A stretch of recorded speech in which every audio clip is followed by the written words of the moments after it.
ഓം ശ്രീ സീതാരാമചന്ദ്രാഭ്യാം നമോ നമ. ഓം ശ്രീമദ് വാൽമീകി രാമായണം കഥ മാത്രം പറഞ്ഞു വരുന്നു. ബാലകാണ്ഡത്തിലെ അവസാനത്തെ ഭാഗം 77 സർഗങ്ങളിലായിട്ട് വാൽമീകി രാമായണം കഥകളെ പറഞ്ഞിരിക്കുന്നു. 25 ഭാഗമായിട്ട് ഇപ്പോൾ പറഞ്ഞു. 26ാമത്തെ ഭാഗം ഈ ബാലകാണ്ഡം സമർപ്പിക്കാൻ വേണ്ടിയിട്ട് പറയണു. ധർമാർത്ഥ കാമമോക്ഷങ്ങളെ നേടുവാൻ രാമായണ കാവ്യം ചൊല്ലുന്നു ഞാനിഹ. ശ്രീരാമ സീത ഹനുമൽ സ്മൃതി വരാൻ ഭക്തനായി കാൽക്കൽ നമസ്കരിക്കുന്നു ഞാൻ. മുന്നിലും പിന്നിലും രാമ നമിപ്പൂ ഭക്തനായി ഞാൻ. കാക്കണം സർവഭാവേന ഭൂവിലും മൃത്യുശേഷവും. ഈശനാത്മാ വിളങ്ങുന്നു നിത്യം ബ്രഹ്മാണ്ടമേതിലും. എല്ലാം ഞാൻ തന്നെ ഈ പാരിൽ നാശമില്ലാത്തതായി സദാ. ഈശനായി വിളങ്ങുന്നു ഈശ്വരനായി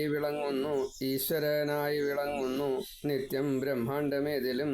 എല്ലാം ഞാൻ തന്നെ ഈ പാരിൽ നാശമില്ലാത്തതായി സദാ. ശ്രീ സീതാരാമചന്ദ്രാഭ്യാം നമോ നമ. ഓം ശ്രീ സീതാ ലക്ഷ്മണ ഭരത ശത്രുഘ്ന ഹനുമാൻ സമേതായ ശ്രീരാമചന്ദ്രായ നമോ നമ. സീതാരാമ വിവാഹം കഴിഞ്ഞതിന് ശേഷം വരൻ്റെ ഗൃഹത്തിലേക്ക് യാത്രയാകുന്ന വധൂവരന്മാരുടെ ഘോഷയാത്ര. അച്ഛനമ്മമാരും ഗുരുക്കന്മാരും മുനികളും പൗരജനങ്ങളും മന്ത്രിമാരും സൈന്യങ്ങളും പിന്നെ പാരിവർഗമായിട്ട് കിട്ടിയ ചതുരംഗ പട, അതേപോലെ ദാസീദാസന്മാർ, ഇവരൊക്കെ കൂടി യാത്ര ചെയ്യുന്ന സമയത്താണ് പരശുരാമനെ വഴിയിൽ വെച്ച് കാണുന്നത്. അവർ തമ്മിലുള്ള സംവാദങ്ങളെയാണ് കഴിഞ്ഞ 25ാമത്തെ ഭാഗത്തിൽ നമ്മൾ പറഞ്ഞത്. 75 സർഗമാണ് ഇപ്പോൾ പറഞ്ഞു വെച്ചത്. 76ാമത്തെ സർഗത്തിൽ പറയണു, ഈ പരശുരാമൻ്റെ വാക്ക് കേട്ട് അതുവരെ അച്ഛനോടുള്ള ബഹുമാനം കാരണം കൊണ്ട്, ദശരഥ മഹാരാജാവിനോടുള്ള ബഹുമാനം കാരണം കൊണ്ട് ശ്രീരാമനൊന്നും പറഞ്ഞില്ല. അപ്പോൾ പിതൃകടം വീട്ടണം, അത് സ്വയമേവ ഏറ്റെടുക്കുകയാണ് ശ്രീരാമൻ. പരശുരാമനോട് പറഞ്ഞു, പിതൃകടത്തെ തീർക്കാൻ വേണ്ടിയിട്ട് പുത്രന്മാർ അതിൻ്റെ പ്രവൃത്തി ചെയ്യാറുണ്ട്. ഞാൻ അവിടുത്തെ ആജ്ഞ പോലെ അതെന്താണോ ചെയ്യേണ്ടത് അത് ചെയ്യാം എന്ന പ്രകാരം പറയുകയാണ്.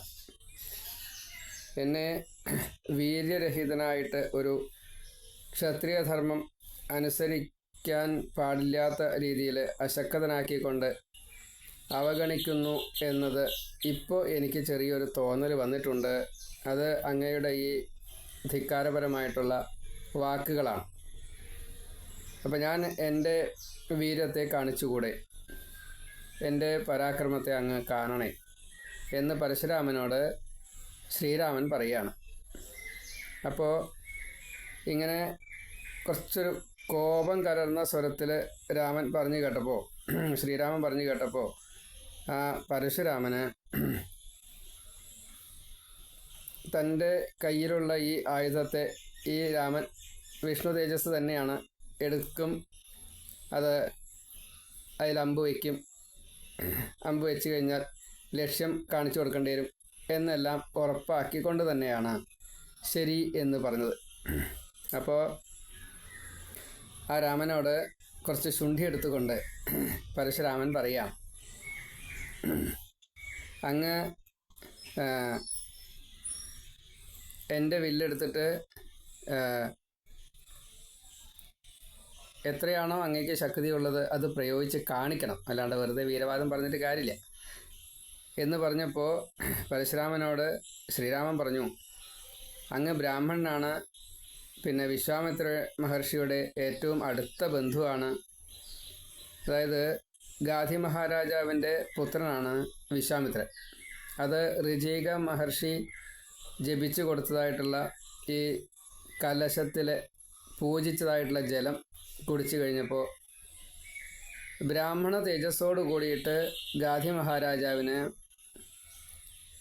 പുത്രനുണ്ടായി. അപ്പോൾ ക്ഷാത്ര തേജസ്സല്ല, ബ്രാഹ്മണ തേജസ്സാ. ഋചിക മഹർഷി തൻ്റെ പത്നിക്ക്, ഋചികൻ ബ്രാഹ്മണനാണ്, പത്നിക്ക് കൊടുക്കാൻ വേണ്ടിയിട്ട് കൊടുത്ത ജലമാണ് അത്. പത്നിയും പത്നിയുടെ അമ്മയും മാറി മാറി കുടിച്ചു, അതാ പറ്റിയത്. അപ്പോൾ ഋചികനുണ്ടാവേണ്ട പുത്രനായിരുന്നു ബ്രാഹ്മണ തേജസ്സോട് കൂടിയിട്ട്. അത് ജലം മാറി കഴിച്ചപ്പോൾ ഈ ഗാധി മഹാരാജാവിൻ്റെ പുത്രനായിട്ട് മാറി വിശ്വാമിത്രൻ. അപ്പോൾ ആ വിശ്വാമിത്രൻ, അതേപോലെ തന്നെ ഗാധിയുടെ പുത്രിയായിട്ടുള്ള ഈ സത്യവതി, ഋചികൻ്റെ പത്നി, കുടിച്ചത് ക്ഷാത്ര തേജസ്സുള്ള വീര്യവത്തായിട്ടുള്ള ജലമാണ്. അപ്പോൾ സത്യവതി ഇത് അറിഞ്ഞു കഴിഞ്ഞപ്പോൾ പറഞ്ഞു, എനിക്ക് ക്ഷാത്ര തേജസ്സുള്ള പുത്രൻ വേണ്ട, അങ്ങയുടെ പോലെ സാത്വികനായിട്ടുള്ള ഭാവത്തിലൊരു പുത്രനെയാണ് വേണ്ടത്, ബ്രാഹ്മണൻ മതി എന്ന് പറഞ്ഞു. അപ്പോൾ ഋചികൻ പറഞ്ഞു, ഏതായാലും കഴിച്ചത് അത് ഫലം ഇല്ലാണ്ടിരിക്കില്ല, അത് മകൻ്റെ മകനായിട്ട് പിറക്കും, ആ ശരി, കുഴപ്പമില്ല, എന്നാലും ഇത്രയല്ലേ വരുള്ളൂ എന്ന് സത്യവതി സമ്മതിച്ചപ്പോൾ ഋചികൻ്റെ പുത്രനായിട്ട് സത്യവതിയിൽ ജമദഗ്നിയാണ് ആദ്യം ഉണ്ടായത്. ആ ജമദഗ്നിയുടെ പുത്രനാണ് പരശുരാമൻ. അപ്പോൾ ഇവർ തമ്മിൽ ബന്ധമുണ്ട്.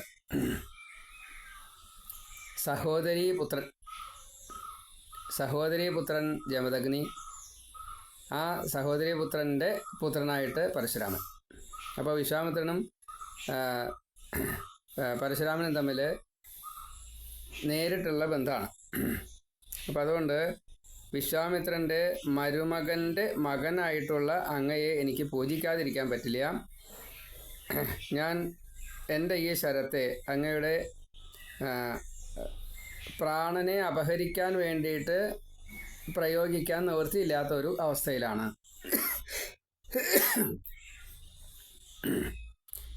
ഇപ്പോൾ തപോബലത്താൽ അങ്ങ് ഇതുവരെ ആർജിച്ചതായിട്ടുള്ള അങ്ങയുടെ തപഫലമാണോ വേണ്ടത്, അതോ ഈ സ്വതന്ത്ര സഞ്ചാര ഗതി, അതേപോലെ ഒരു ഗുരുസ്ഥാനമൊക്കെ ഉണ്ട്, സ്വച്ഛന്ദഗതി, ഇങ്ങനെയുള്ള രണ്ടും ഇപ്പം അങ്ങേക്ക് സ്വന്തമായിട്ടുണ്ട്. അപ്പോൾ ഈ ശ്രീരാമൻ പരശുരാമനാൽ കൊടുക്കപ്പെട്ടതായിട്ടുള്ള വിഷ്ണു ധനുസ് സ്വയമേവ എടുത്ത് അത് ഞാണ് കെട്ടി അമ്പയിൽ വെച്ചു, ഇനി ലക്ഷ്യം കാണിച്ചു തരൂ എന്ന് പറയുകയാണ്.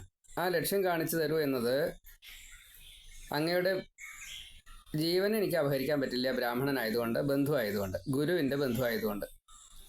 പക്ഷേ അങ്ങയുടെ ഗുരുസ്ഥാനം, അങ്ങയുടെ സ്വച്ഛന്ദഗതി, അതൊക്കെ തപസ്സിൻ്റെ ഫലമായിട്ട് കിട്ടിയതാ, ഈശ്വരാംശമാണ്.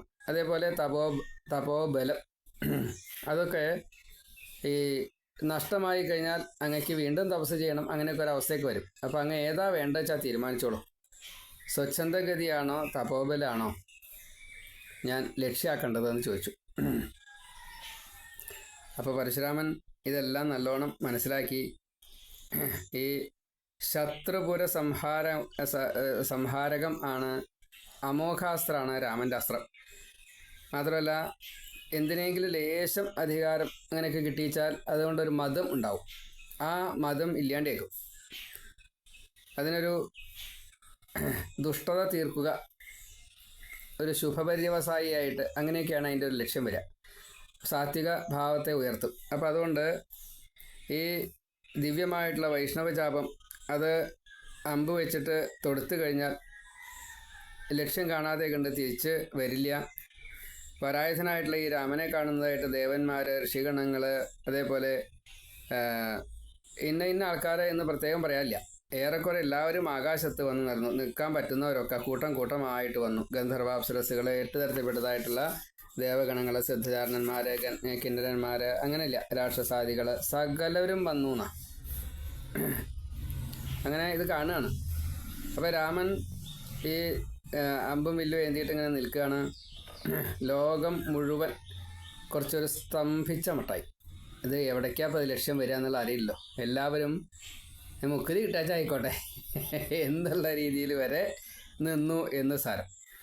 അപ്പോൾ ഈ പരശുരാമൻ നല്ലോണം അതായത് തൻ്റെ എല്ലാവിധ വൈഷ്ണവ തേജസ്സും നഷ്ടമായിരിക്കണു എന്ന് കണക്കാക്കിക്കൊണ്ട് തന്നെ നിർവീര്യ ഭാവത്തെ കൈക്കൊണ്ടുവന്ന. അതിനുശേഷം ഈ ശ്രീരാമൻ്റെ തേജസ്സിനാൽ നിസ്തേജനാക്കപ്പെട്ടതായിട്ടുള്ള പരശുരാമൻ കുറച്ചൊരു ജഡം പോലെ നിന്നതിൻ്റെ ശേഷം താമരക്കണ്ണായിട്ടുള്ള രാമനോട് ഇങ്ങനെ പറഞ്ഞു എന്നാണ്: ഭൂമിയെ ഞാൻ കശ്യപന് കൊടുത്തു കഴിഞ്ഞു. 21 വട്ടം ഈ ക്ഷത്രിയ നിഗ്രഹം നടത്തിയതിൻ്റെ ശേഷം ഭൂമി മുഴുവൻ സ്വന്തമായത് കശ്യപന് കൊടുത്തു. എൻ്റെ ഭൂമിയിൽ ഇനി അങ്ങ് വസിച്ചുകൂടാ, ഇത് കശ്യപൻ എന്നോട് പറഞ്ഞിട്ടുണ്ട്. അങ്ങനെ ഞാൻ ഗുരുവാക്യം നിർവഹിക്കണം. അതുകൊണ്ട് അന്ന് മുതൽ ഈ ഭൂമിയിൽ ഞാൻ രാത്രി കഴിക്കാറില്ല. അപ്രകാരമുള്ള എൻ്റെ അന്യലോക ഗതിയെ തടഞ്ഞു കഴിഞ്ഞാൽ എനിക്ക് പിന്നെ അവതാര ഉദ്ദേശം മുഴുവൻ നടത്താൻ പറ്റില്ല. അതുകൊണ്ട് മനോവേഗത്തോടെ ഈ ഞാൻ തപസ് ചെയ്യുന്ന മഹേന്ദ്ര പർവ്വതത്തിലേക്ക് പോകാനുള്ള ആ ഒരു ഗതി, സ്വച്ഛന്ത ഗതി, അതിനെ അങ്ങ് തടുക്കരുത്. കശ്യപായ മയാദത്ത യഥാപൂർവം വസുന്ധര വിഷയേ മേ ന വാസ്തവ്യം ഇതി മാം കശ്യപോ ബ്രവീത്. സോഹം ഗുരുവച കുർവൻ പൃഥിവ്യാം ന വസേ നിശാം തദാ പ്രഭൃതി കാകുൽസ്ഥ കൃതാ മേ കാശ്യപസ്യഃ. തദിമാം മദ്ഗതിം വീര ഹന്തും നാർഹസി രാഘവ മനോജവം ഗമിഷ്യാമി മഹേന്ദ്രം പർവ്വതോത്തമം. ലോകാസ്തു അപ്രതിമാ രാമ നിർജിതാസ്തപസാ മയാ ജഹിതാൻ ശരമുഖേന മാ ഭൂത് കാലസ്യ പര്യയ. അക്ഷയം മധുഹന്താരം ജാനാമി ത്വാം സുരേശ്വരം ധനുഷോസ്യ പരാമർശാത് സ്വസ്തി തേസ്തു പരന്തപ. പരശുരാമൻ ആ കാര്യത്തെ വേണ്ട രീതിയിൽ അവതരിപ്പിച്ചു. തപസ്സുകൊണ്ട് ഞാൻ അതുല്യ, എത്രയെന്ന് പറയാൻ പറ്റില്ല, അത്രയും കൂടുതൽ മഹത്വം ഉള്ളതായിട്ടുള്ള പുണ്യലോകങ്ങൾ ഞാൻ സ്വന്താക്കിയിട്ടുണ്ട്.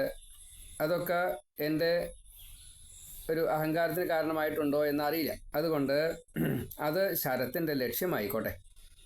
അപ്പോൾ എനിക്ക് അഹങ്കാരം ഇല്ലാണ്ട് അവൻ ചെയ്യും. വേഗം തന്നെ അങ്ങ് അത് കീഴ്പ്പെടുത്തിയാലും. അങ്ങ് മധുകൈടഭ വധം ചെയ്തയാളാണ്, ദേവന്മാരിൽ ദേവനാണ്, ഈശ്വരൻ തന്നെ മനുഷ്യഭാവത്തിൽ വന്നതാണ്. അപ്പോൾ ഈ പരന്തപനായിട്ടുള്ള അങ്ങ് ആയുധത്തെ എടുത്തപ്പോൾ തന്നെ എൻ്റെ അഹങ്കാരം തീർക്കാൻ ഇത് എനിക്ക് അനുകൂലമായിട്ടുള്ള ഒരു സന്ദർഭമാണ് എന്ന് മനസ്സിലാക്കി പരശുരാമൻ്റെ ആ വാക്ക്, അത് തപഫലം എടുത്തോളൂ, സ്വതന്ത്രഗതി തടയരുത് എന്നുള്ള ആ വാക്കിനെ ശ്രീരാമൻ സ്വീകരിച്ചു. ഇങ്ങനെ ദേവഗണങ്ങളെയെല്ലാം യുദ്ധത്തിൽ ഇനി എതിർക്കാൻ പറ്റാത്ത രീതിയിൽ ആരാലും അങ്ങനെ ഒരു കർമ്മം ചെയ്യാൻ സാധിക്കില്ല. അങ്ങനെയുള്ള പ്രഭാവത്തോട് കൂടിയിട്ട് അങ്ങയെ കാണാൻ എത്തിച്ചേർന്നവരായിട്ടുള്ള ഓരോരുത്തരും ഈ ത്രിലോകനാഥനായിട്ടുള്ള ഭഗവാൻ ശ്രീരാമനിലാണ് വിമുഖീകൃതനായത്. അതായത് കുറച്ചൊരു മുഖം നഷ്ടപ്പെട്ടതായിട്ടൊരു പരാജിത ഭാവത്തിൽ എനിക്ക് സംഭവിച്ചത്. അതുകൊണ്ട് എനിക്ക് ലജ്ജ ആവശ്യമില്ല. ന ചേയം തവ കാകുൽസ്ഥാവ്രീഡ ഭവിതുമർഹതി ത്വയാ ത്രൈലോക്യനാഥേന യദഹം വിമുഖീകൃത. അപ്പം അതിൽ ശരം അപ്രതിമം രാമ മോക്തുമർഹസി സുവ്രത ശരമോക്ഷേ ഗമിഷ്യാമി മഹേന്ദ്രം പർവ്വതോത്തമം. അതുകൊണ്ട് ഞാൻ അങ്ങോട്ട് പോകണം, മഹേന്ദ്ര പർവ്വതത്തിലേക്ക് തപസ് ചെയ്യാൻ പോകണം.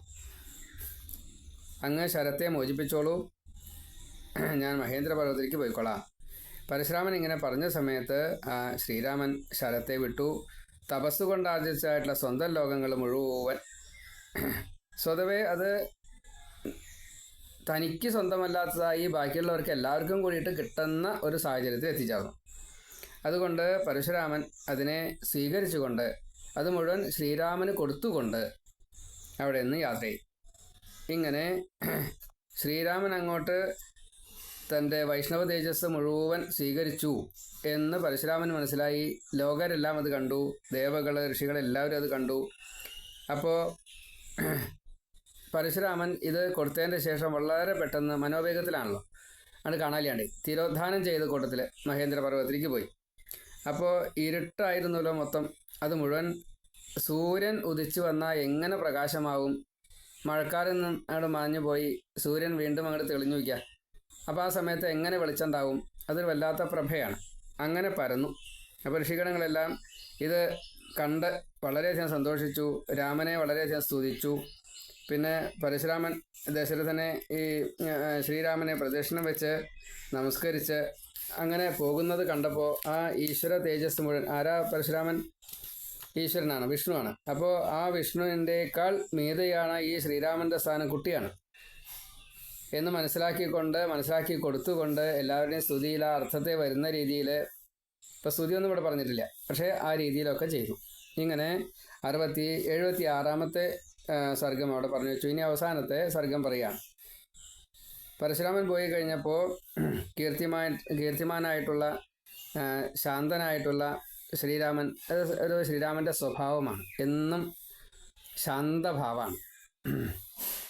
അന്വേഷിക്കണ സമയത്ത്, സീതാന്വേഷണ സമയത്ത്, അതുപോലെ രാവണനുമായിട്ട് യുദ്ധം ചെയ്യുന്ന സമയത്ത് ഒക്കെ പുറമേക്ക് കാണിക്കാൻ എന്തൊക്കെയോ ചില ഭാവങ്ങളെ പറഞ്ഞു എന്നല്ലാണ്ട് സ്വതവേ അതൊന്നും രാമൻ്റെ ശാന്തിയെ, ആ ഒരു വല്ലാത്ത ഭാവമാണത്. അത് ബാക്കി ഒരു അവതാരത്തിനും അതില്ല എന്നാണ്. അത്രയും കൂടുതലുണ്ട്. എന്നാൽ മറ്റേ കൽപ്പിതമായിട്ടെന്നോ അല്ലെങ്കിൽ ഇങ്ങനെ ആരോപിക്കുന്ന രീതിയിലെന്നൊക്കെ രീതിയിൽ അവിടെ ദുഃഖിക്കുന്നു, കരയുന്നു, അതേപോലെ ശുണ്ഠിയെടുക്കുന്നു, ഇങ്ങനെയെല്ലാം കാണിച്ചിട്ടുമുണ്ട്. അത് കാണിക്കൽ മാത്രമാണ്. അപ്പോൾ തനിക്ക് കിട്ടിയതായിട്ടുള്ള ഈ വിഷ്ണു ധനുസ് അതിങ്ങനെ കൊണ്ടു നടക്കാൻ പാടില്ല. അതിന് ചില നിയമങ്ങളൊക്കെ ഉണ്ട്. അതൊക്കെ മന്ത്രം ആയിട്ട് മാറ്റി എന്നിട്ട് അത് സൂക്ഷിക്കേണ്ട ആളുകളെ സൂക്ഷിക്കും. അപ്പോൾ ഇവിടെ ഈ വില്ല് വരുണനെ ഏൽപ്പിക്കുകയുണ്ടായത്. എനിക്ക് എപ്പോഴാണോ ആവശ്യച്ചാൽ അപ്പോൾ തരൂ എന്ന് പറഞ്ഞുകൊണ്ട്. അപ്പോൾ അവിടെ ഈശ്വരഭാവമാണ്. ഗതേ രാമേ പ്രശാന്താത്മാ രാമ ദാശരഥി ധനുഹു വരുണായ അപ്രമേയായ ദദോ ഹസ്തേ മഹായശ. ഇങ്ങനെയാണ്. അപ്പോൾ എല്ലാവരും ഇതേപോലെ രാമനെ ഈശ്വരനായിട്ട് കണ്ടു. ആ വസിഷ്ഠൻ തൊട്ടുള്ള ഋഷികൾ എല്ലാവരും ഇത് കണ്ടുകൊണ്ടിരിക്കുകയാണ്. അപ്പോൾ വസിഷ്ഠൻ സ്വതേ ഈ സൂര്യവംശ രാജാക്കന്മാരുടെ ഗുരുവാണ്. അപ്പോൾ അതുകൊണ്ട് എല്ലാവരും വസിഷ്ഠനെ അഭിവാദ്യം ചെയ്തുകൊണ്ട് ഗുരുവിൻ്റേതായിട്ടുള്ള ഈ മഹത്വത്തെ പറഞ്ഞു. അതേപോലെ പരശുരാമൻ പോയി ചതുരംഗസേന അങ്ങയുടെ നേതൃത്വത്തിൽ ഇപ്പോൾ സുരക്ഷിതമായിട്ട് കഴിയണു. ഇനി എല്ലാവരും അയോധ്യയിലേക്ക് നടക്കട്ടെ. രാമൻ്റെ ഇങ്ങനെയുള്ള ഈ വാക്ക് കേട്ട് കഴിഞ്ഞപ്പോൾ ദശരഥ മഹാരാജാവ് പുത്രനെ ആലിംഗനം ചെയ്തുകൊണ്ട്, ആലിംഗനം ചെയ്യുക, മൂർധാവിലാക്രാണിക്കുക, അങ്ങനെ പലതുമുണ്ട് കുട്ടികളെ സ്വീകരിക്കുന്ന പോലെ. അങ്ങനെ ലാളിച്ച് ഈ പരശുരാമൻ യാത്രയായെന്ന് കേട്ടതോട് കൂടിയിട്ട് തനിക്കും തൻ്റെ പുത്രന്മാർക്കും പുനർജന്മം കിട്ടി എന്നുള്ള ആ ബോധത്തെ മറ്റുള്ളവർക്ക് കാണിച്ചു കൊടുത്തു എന്ന് സാരം. അങ്ങനെ സൈന്യത്തോട് നീങ്ങാൻ ആജ്ഞാപിച്ചു. അങ്ങനെ രഥത്തിൽ കയറി യാത്ര തുടങ്ങി. അപ്പോൾ യാത്രയെക്കുറിച്ചൊന്ന് പറയുകയാണ്. അലങ്കാരങ്ങൾ എന്തൊക്കെയാണ്? അപ്പോഴാണ് ഇതൊക്കെ നോക്കണത്. ചെറിയ ചെറിയ കൊടികൾ ധാരാളമുണ്ട്, വലിയ വലിയ കൊടികൾ ധാരാളമുണ്ട്, അലങ്കരിച്ചതായിട്ടുള്ള പലതും ഉണ്ട്. പെരുമ്പറകൾ ഇങ്ങനെ കൊട്ടിക്കൊണ്ടിരിക്കുന്നുണ്ട്. നല്ലോണം അടിച്ച് തളിച്ച് വൃത്തിയാക്കിയിട്ടുണ്ട്. വഴി മുഴുവൻ വളരെ പൂക്കൾ ഒക്കെ വിതറിയിട്ട്, അക്ഷതം പൂവ് ഇങ്ങനെയൊക്കെ വിതറിയിട്ട് രാജവീഥി മുഴുവൻ ഈ രാജാവിനെ പ്രതീക്ഷിച്ചുകൊണ്ട്. ഇപ്പോൾ ദശരഥ രാജാവിനെയുണ്ട്, ശ്രീരാമനെ സീതാരാമ സമേതനായിട്ടാണ് സ്വീകരിക്കുന്നത്. അപ്പോൾ അവിടെ എന്തൊക്കെയാണോ അലങ്കാരം വേണ്ടത്, ജയാരവം വേണ്ടത്, അത് മുഴുവൻ. അതുപോലെ പൗരന്മാർ ഇവരെല്ലാവരും തിങ്ങി നിറഞ്ഞ വഴിയുടെ രണ്ട് പുറത്തും അങ്ങനെ വീതിയിലേക്ക് തന്നെ നോക്കി നിൽക്കുകയാണ്. പലരും കാഴ്ചകളൊക്കെ കൊടുത്തുകൊണ്ടും അതേപോലെ തന്നെ ബ്രാഹ്മണരെ വളരെ അകലെ നിന്ന് തന്നെ സ്വീകരിച്ചുകൊണ്ട് ശ്രീരാമനെ പുകഴ്ത്തി, ഭഗവാനെ പുകഴ്ത്തി, സൂക്തങ്ങളൊക്കെ ജപിച്ച്, അതേപോലെ ഈ ഹിമവാന് തുല്യനായിട്ടുള്ള അല്ലെങ്കിൽ അത്രയും വീര്യ, തേജസ്, പ്രൗഢി, അങ്ങനെ കൂപമ അങ്ങനെ പറയാറുണ്ട്. രാജാക്കന്മാർക്ക് ഹിമവൻ തുല്യത പറയാറുണ്ട്. അങ്ങനെയുള്ള രീതിയിൽ വരുന്നതായിട്ട് ദശരഥനെയും ശ്രീരാമനെയും ഒരേപോലെ ബാക്കി എല്ലാവരെയും നടത്തും. കൊട്ടാരത്തിലേക്ക് എല്ലാവരും സ്വീകരിച്ചു. മനസ്സങ്ങോട്ട് നിറഞ്ഞ് ആ ഒരു ഭാവത്തിൽ ഈ കൊടുക്കൽ വാങ്ങലുകൾ നടന്നു എന്നാണ്. എല്ലാവരുടെയും മനസ്സ് നിറഞ്ഞു. സ്വീകരിക്കുന്നവരുടെ മനസ്സ് ഇതിൻ്റെ പ്രാഭവം കണ്ടോട് കൂടിയിട്ട് അത് നിറഞ്ഞു. രാമൻ്റെയും സീതയുടെയും മനസ്സും അതേപോലെ തന്നെ ഈ ജനങ്ങൾ തങ്ങളെ ഇത്രയും ഇഷ്ടപ്പെടുന്നുണ്ടല്ലോ എന്നറിഞ്ഞുകൊണ്ട് മനസ്സ് നിറഞ്ഞു എന്നാണ്. അപ്പോൾ കൗസല്യ, സുമിത്ര, കൈകേയി ഇവരൊക്കെ ഈ രാജമാതാക്കളാണ്. അതേപോലെ പുത്രവധുക്കളെ സ്വീകരിക്കാൻ വേണ്ടിയിട്ട് അതിൻ്റെ ചില ചടങ്ങൊക്കെ ഉണ്ട്. അപ്പോൾ അതിൻ്റെ രീതിയിൽ അതേപോലെ സീത, ഊർമിള, പിന്നെ ശ്രുതകീർത്തി, മാണ്ഡവി ഇവർ വളരെയധികം സുന്ദരികളായിട്ട് ഈ അമ്മമാരാ സ്വീകരിക്കപ്പെട്ടു.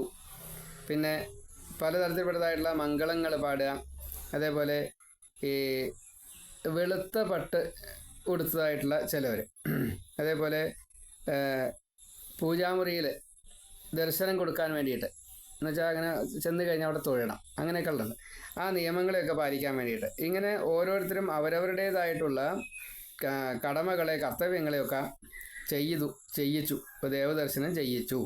അങ്ങനെ എല്ലാവരും അങ്ങോട്ടും ഇങ്ങോട്ടും മുതിർന്നവരെ അഭിവാദ്യം ചെയ്തു, മറ്റേ കുട്ടികളെ അല്ലെങ്കിൽ താഴ്ന്നവരെ ആലിംഗനം ചെയ്തു. ഇങ്ങനെയുള്ള സ്വീകരണങ്ങൾ അങ്ങോട്ടും ഇങ്ങോട്ടും ഈ കുറച്ച് കാലമായിട്ട് എന്ന് വെച്ചാൽ ഒരു വേർപാടുണ്ടാവുമല്ലോ. വധുക്കൾ ഇവിടെയാവും, മറ്റേ സൈന്യങ്ങളൊക്കെ പോയി കഴിഞ്ഞാൽ അപ്പോൾ അവരെയൊക്കെ സ്വീകരിക്കുന്നത് ഇങ്ങനെയില്ല. ഓരോരുത്തർക്കും അവരവരുടേതായിട്ടുള്ള ആളുകളെയും ഒപ്പം ഈ രാജാവിനെയും രാജകുമാരന്മാരെയും സ്വീകരിക്കുക. ഇതൊക്കെ മനസ്സിൽ വലിയ സന്തോഷം ഉണ്ടാവും. അതൊക്കെ അവിടെ ഒന്ന് സൂചിപ്പിച്ചു. അതേപോലെ ഈ പൗരുഷം, അത് ശ്രീരാമൻ്റെ പൗരുഷം വളരെ ഗംഭീരമാണ്. അത് പ്രത്യേകമായിട്ട് കണ്ടു എല്ലാവരും എന്നാണ്. അതേപോലെ ഇവർ വിദ്യ നല്ലവണ്ണം പഠിച്ചിട്ടുണ്ട്, ധനുർവിദ്യ പ്രത്യേകം പഠിച്ചിട്ടുണ്ട്. എന്നുവെച്ചാൽ രാജാവാണല്ലോ, രാജാവിൻ്റേതായിട്ട് എല്ലാ ഗുണഗണങ്ങളും ഉണ്ട്. അങ്ങനെയുള്ള ഈ പൗരുഷം അവർ പത്നിമാരോട് കൂടിയിട്ട് വരുമ്പോൾ, അതേപോലെ ഈ പിതൃജനങ്ങളെ എന്ന് വെച്ചാൽ മുത്തശ്ശന്മാർ അങ്ങനെയൊക്കെ ഉണ്ടാവും. ഇപ്പോൾ അവിടെ അത് പറഞ്ഞിട്ടില്ല എന്ന് മാത്രമേ ഉള്ളൂ. ആരൊക്കെയുള്ളത് ചോദിച്ചാൽ അങ്ങോട്ടും ഇങ്ങോട്ടൊന്നും ചിലപ്രായം കൂടിയവർ എന്ന് കൂട്ടിയാൽ മതി.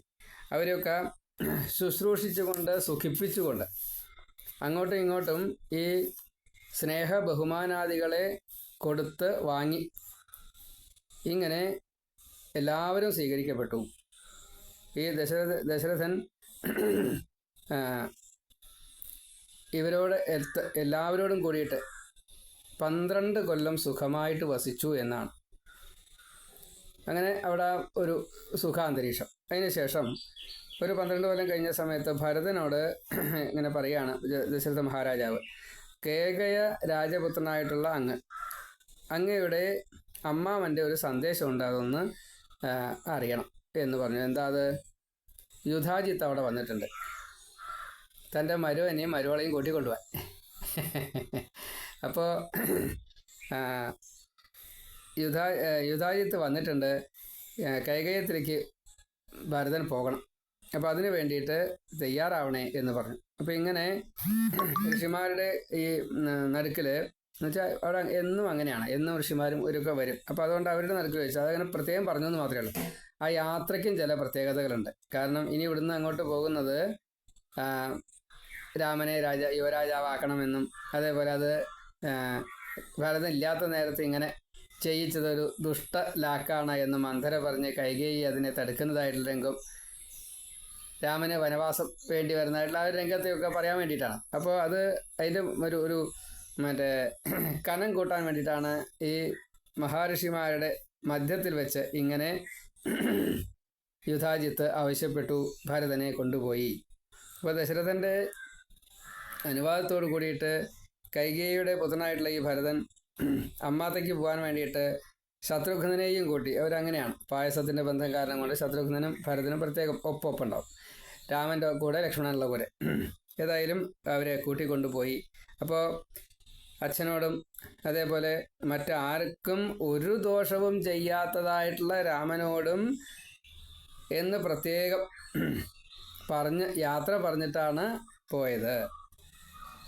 അതൊക്കെ രാമായണത്തിൻ്റെ പ്രത്യേകതയാണ്.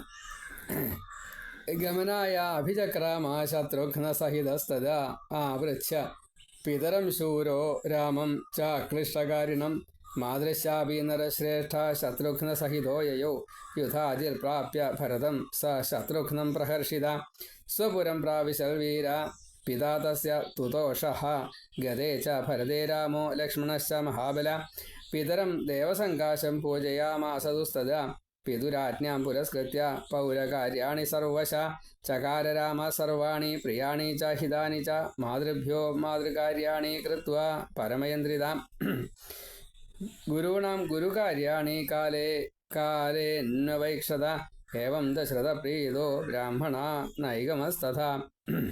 അപ്പം ഇങ്ങനെ ഓരോരുത്തരും അവരവരുടേതായിട്ടുള്ള കടമകളെ കർത്തവ്യമായിട്ട് ചെയ്തുകൊണ്ടാണ് അതൊക്കെ ഇവിടെ സൂചിപ്പിക്കുകയും ചെയ്തു. ഇങ്ങനെയാണ് യുധാജിത്ത് ഭരതനെയും കൂട്ടിക്കൊണ്ട് ശത്രുഘ്നോട് കൂടിയിട്ട് സന്തോഷത്തോടു കൂടിയിട്ട് സ്വന്തം നഗരത്തിലേക്ക് പോയത്, കേകയ രാജ്യത്തിലേക്ക് പോയത്. അതേപോലെ അദ്ദേഹത്തിൻ്റെ അച്ഛന് സന്തോഷമായി എന്നുവെച്ചാൽ ദശരഥന് സന്തോഷമാണ്. അതേപോലെ ഭരതൻ്റെ അമ്മാവനും ഭരതൻ്റെ മുത്തശ്ശനും സന്തോഷമാണ്. ഇങ്ങനെയുള്ള രീതിയിലാണ്. അങ്ങനെ പിതാവിൻ്റെ ആജ്ഞ പാലിക്കാൻ വേണ്ടിയിട്ട് ഈ ഭരതൻ പോയ ശേഷം രാമലക്ഷ്മണന്മാർ അച്ഛനെ പൂജ ചെയ്യുക, അതേപോലെ മറ്റ് ദേവകാര്യാർത്ഥം പലതും ചെയ്യുക, ഇങ്ങനെയെല്ലാം ചെയ്തു. അതേപോലെ ഈ പൗരകാര്യങ്ങളൊക്കെ പ്രിയവും ഹിതവും അറിഞ്ഞ് വേണ്ട പോലെ രാമൻ ചെയ്തു. അതേപോലെ അമ്മമാർക്ക് വേണ്ടിയിട്ടെല്ലാ ശുശ്രൂഷകളും, അതേപോലെ ഗുരു ശുശ്രൂഷ അത് പ്രത്യേകമായിട്ട് ഇങ്ങനെ അതാത് സമയത്ത് വേണ്ടതെല്ലാം നോക്കി കണ്ടും കൊണ്ട് രാമലക്ഷ്മണന്മാർ ഇവിടെ അയോധ്യയിലും അതേപോലെ ഭരതൻ ശത്രുഘ്നൻ ഇവരെ കേകയ രാജ്യത്തിലും സുഖിച്ച് വാണു എന്നാണ്. ദശരഥനും ബ്രാഹ്മണരും വേദനും എല്ലാം വളരെയധികം സന്തോഷത്തോടു കൂടിയിട്ടിരിക്കുന്നു. അവിടെ രാജ്യത്തിലുള്ള പൗരന്മാർക്ക് മറ്റെല്ലാവർക്കും രാമൻ്റെ ഈ സ്വഭാവ ഗുണം അത് പ്രത്യേകമായിട്ടുള്ള സന്തോഷത്തെ ഉണ്ടാക്കി. അതേപോലെ ജീവജാലങ്ങൾക്ക് ഈ തിര്യക് ജാതികളെ പശു, ആന, കുതിര ഇവർക്കൊക്കെ വളരെയധികം രോഗങ്ങളൊന്നും ഇല്ലാതെ കണ്ട് ധാരാളം പാല് തരിക പശു, അങ്ങനെയല്ലേ. ആന വികൃതിയൊന്നും കാണിക്കാതെ കണ്ട് കുതിര സൈന്യത്തിന് അനുകൂലമായിട്ട് നിൽക്കുക, പലതും ഉണ്ട് കേട്ടോ. അതൊക്കെ പ്രത്യേകമാണ്. അത് വിപരീതമാകുമ്പോൾ പ്രത്യേകം അതിന് പറയും. കുതിര വിറളി പൂണ്ടു, ആനയ്ക്ക് മതം പൊട്ടി, അങ്ങനെയൊക്കെ പലതും ഉണ്ട്. പശു പാല് തരില്ല, ഇങ്ങനെ പലതും ഉണ്ട്. അപ്പോൾ അതൊക്കെ ഈ രാമരാജ്യത്തിൽ അങ്ങനെയൊന്നും സംഭവിക്കുകയില്ല. അതാണ് അതിനെയൊക്കെ ഒന്ന് സൂചിപ്പിക്കുകയാണ്. അതേപോലെ സത്യത്തെ ബലമായിട്ട് പിടിച്ചുകൊണ്ട് സത്യം വിടില്ല, ധർമ്മം വിടില്ല എന്നുള്ളതാണ്. ധർമ്മത്തിൻ്റെ ഒരു പാദം മാത്രമാണ് ഈ സത്യം. സത്യത്തിന് കുറച്ചധികം പ്രാധാന്യമുണ്ട്. അതുകൊണ്ടാണ്. കാരണം സ്വാർത്ഥത്തിന് വേണ്ടിയിട്ട് സത്യത്തെ ഉപേക്ഷിക്കാൻ സാധ്യതയുണ്ട്. അതാരും അറിയില്ല എന്നാ നാട്ടിൽ. അപ്പം അങ്ങനെയല്ല, എല്ലാവരും അറിയുമെന്ന രീതിയിൽ തന്നെ സത്യത്തിന് അത്രയും മൂല്യമുണ്ട്. അതിനെ കൽപ്പിക്കണം. അതാണ് പറഞ്ഞതിൻ്റെ സാരം. തപസ് ചെയ്യുക, ഇപ്പോൾ ദേവന്മാരെ പൂജിക്കുക, അച്ഛനമ്മമാരെ പൂജിക്കുക, ഈ തിര്യക് ജാതികൾക്ക് സുഖത്തെ കൊടുക്കുക, സസ്യജാലങ്ങൾ ധാരാളമായിട്ട് മറ്റേ ശുശ്രൂഷിക്കപ്പെടുക, അപ്പോഴാണ് വിളയൊക്കെ ധാരാളം കിട്ടുക. ഇതൊക്കെ ആദ്യത്തെ തപസ്സിൽപ്പെട്ടതാണ്. രണ്ടാമത്തെ ശുദ്ധി എന്നുള്ളത് മനഃശുദ്ധിയും ദേഹശുദ്ധിയാണ്. അതിനെന്തൊക്കെയാണ് വേണ്ടത് വെച്ചാൽ അതൊക്കെ ചെയ്തോളാം. അതേപോലെ ദീനരക്ഷ തുടങ്ങിയിട്ടുള്ള കാര്യങ്ങളൊക്കെ ഈ ദയ എന്നുള്ള അതിൽ പെടും. നാലാമത്തെയാണ് സത്യം. അപ്പോൾ ഇതൊക്കെ നന്നായിട്ട് ധർമ്മം നന്നായിട്ട് പാലിക്കപ്പെട്ടു എന്നാണ്. സത്യവാക്കായിട്ടുള്ള ഈ രാമൻ ഇതേപോലെ എല്ലാവരുടെയും പ്രീതി വർദ്ധിപ്പിച്ചുകൊണ്ട് സീതയുടെ ഹൃദയത്തിൽ എത്രത്തോളം കൂടുതൽ സന്തോഷത്തെ ഉണ്ടാക്കാൻ സാധിക്കുമോ അതൊക്കെ ചെയ്തു എന്നാണ്. അപ്പോൾ ഉള്ള് അറിയാനുള്ള ഒരു മഹത്വം അത് രണ്ടുപേരും ഒരേപോലെ കാണിച്ചു. സീതയും ശുശ്രൂഷ കാര്യങ്ങളിലൊക്കെ വളരെയധികം മികവ് കാണിച്ചു. അതേപോലെ ഈ സൗന്ദര്യം കൊണ്ട് എല്ലാവരെയും കീഴടക്കുക അതൊരു പ്രത്യേകതയാണ്. കാണാൻ വേണ്ടിയിട്ട്, സീതയെ കാണാൻ വേണ്ടിയിട്ട് എല്ലാ സ്ത്രീകളിലും വെച്ചിട്ട് ഏറ്റവും കൂടുതൽ സൗന്ദര്യമുള്ളത് സ്ത്രീ എന്ന നിലയ്ക്ക് സീതയ്ക്കാണ്. ബാക്കി അതിലും താഴെയുള്ളൂ. ഏത് പുരാണത്തിലെ ആയാലും ഏത് ദേവതകളായാലും അതിൻ്റെ താഴെയുള്ളൂ. സീതയ്ക്കാണ് ഏറ്റവും കൂടുതൽ സൗന്ദര്യം. അത് ഒരു പ്രമാണം ആണ്. ഇനിയിപ്പോൾ ഭാഗവതത്തിലായാലും ശരി, മറ്റ് പുരാണങ്ങളിലായാലും ശരി, ഇനി ഭാരതത്തിലായാലും ശരി, ഇതിഹാസ പുരാണ ശാസ്ത്ര ഗ്രന്ഥങ്ങൾ പലതും ഉണ്ടല്ലോ. അപ്പോൾ അതിലൊക്കെ ഈ സ്ത്രീ സൗന്ദര്യത്തിൽ സീതയെ മറികടക്കാൻ വേറൊന്നുമില്ല. പുരുഷ സൗന്ദര്യത്തിൽ കൃഷ്ണനെയും ആണ് പറയാറ്. അപ്പോൾ അത് പ്രത്യേകമാണ്, അതതിൻ്റെ ഒരു ഭാവം വേറെയാണ്. അപ്പോൾ ആ സീതയെ ഇങ്ങനെ എല്ലാവരും ഈശ്വരഭാവത്തിൽ, സൗന്ദര്യം ഈശ്വരനാണ്. അത് ഈശ്വരി എന്നുള്ള ഭാഗത്തിലാണ് വരിക. അപ്പോൾ അതോട് കൂടിയിട്ട് കണ്ട് അങ്ങനെയാണ്, അല്ലാണ്ട് അത് സ്വന്തമാക്കാൻ എന്നുള്ള നിലയ്ക്കല്ല. ഈ സൗന്ദര്യത്തെ കണ്ടു കഴിഞ്ഞാൽ അത് സ്വന്തമാക്കണം എന്നല്ല, സൗന്ദര്യത്തെ പൂജിക്കുക എന്നതാണ്, ആനന്ദിക്കുക എന്നതാണ്. അപ്പോൾ അതിന് സ്വതേ ഒരു വിധിയൊക്കെ ഉണ്ട്, സൗന്ദര്യത്തെ പ്രദർശിപ്പിക്കാം എന്നുള്ള വിധിയുണ്ട്. ഇന്നിപ്പോൾ അതിനെ ഒരു ചാബല്യം കൊണ്ട് മറ്റേ വിപരീതാവസ്ഥയിലാണ് അത് ചെയ്യണതെന്ന് മാത്രമേ ഉള്ളൂ. കച്ചവടമാക്കി മാറ്റി, അത് മാത്രമല്ല ഒരു മനുഷ്യനെ മനസ്സിനെ ചൂഷണം ചെയ്യുന്നതായിട്ടൊരു രീതിയിൽ അതിനെ മാറ്റിയിട്ടുണ്ട്, അത്രയേ ഉള്ളൂ. അപ്പോൾ അതൊരു ശരിയല്ല, അത് കലികാലത്തിൻ്റെ ഒരു ദോഷമാണ്. ഇവിടെ ആ സൗന്ദര്യത്തെ പൂജിക്കാൻ വേണ്ടിയിട്ട് ഋഷിമാരായാലും ശരി ദേവകളായാലും ശരി വന്നായിരുന്നു എന്നുള്ളതാണ്. അപ്പോൾ ഈ ഋഷിമാർക്ക് ഈശ്വരി എന്ന നിലയ്ക്കാണ്, ആ ഈശ്വരിയുടെ ഈശ്വരഭാവമാണ് ഈ സൗന്ദര്യം, അതാണ്. അങ്ങനെ ദേവാദിദേവനായിട്ടുള്ള മഹാവിഷ്ണു ലക്ഷ്മി കൂടെ ഉള്ളപ്പോൾ എങ്ങനെയാണോ എല്ലാവർക്കും വേണ്ടതൊക്കെ ഹിതം അറിഞ്ഞുകൊണ്ട് വരമായിട്ട് കൊടുത്തേരുന്നത്, അതേപോലെ ഈ സീതാരാമചന്ദ്രന്മാർ അയോധ്യയിലിരുന്നു കൊണ്ട് എല്ലാവർക്കും വേണ്ടതൊക്കെ പ്രദാനം ചെയ്തു. ഇങ്ങനെ സീതാരാമചന്ദ്ര സുഖത്തെ വർണ്ണിച്ചുകൊണ്ടാണ് 77ാമത്തെ സർഗയുടെ ബാലകാന്ഡം അവസാനിപ്പിച്ചത്. 7 കാണ്ഡങ്ങളാണ് ഉള്ളത്. അതിൽ 2ാമത്തെ കാണ്ഡം അയോധ്യാകാന്ഡാണ്. അതിനി നാളെ മുതൽ നമുക്ക് പറയാം. ഇപ്പോൾ ഈ 26 ഭാഗങ്ങളായിട്ട് നമ്മൾ രാമായണം ആദ്യത്തെ ബാലകാന്ഡത്തെ സമർപ്പിച്ചു. ഇനി അയോധ്യാകാന്ഡം തൊട്ടുള്ള മറ്റ് കാണ്ഡങ്ങളെ പിന്നീട് പറയാം. ബാലകാന്ഡം, അയോധ്യാകാന്ഡം, ആരണ്യകാന്ഡം, അത് കഴിഞ്ഞാൽ കിഷ്കിന്ധാകാന്ഡം, സുന്ദരകാന്ഡം, യുദ്ധകാന്ഡം, പിന്നെ ഉത്തര രാമായണം. ഇങ്ങനെയാണ് രാമായണത്തിൻ്റെ ഒരു ഘടന. നമുക്കത് പിന്നീട് പറയാം. സർവത്ര ശ്രീരാമനാമകീർത്തനം. ജയ ജയ രാമ രാമ. ശ്രീ സീതാരാമേന്ദ്രാഭ്യാം നമോ നമ. ഓം. എല്ലാവർക്കും ഇത് ഷെയർ ചെയ്യണമെന്ന് കൂടി വിനീതമായിട്ട് പ്രാർത്ഥിക്കണം.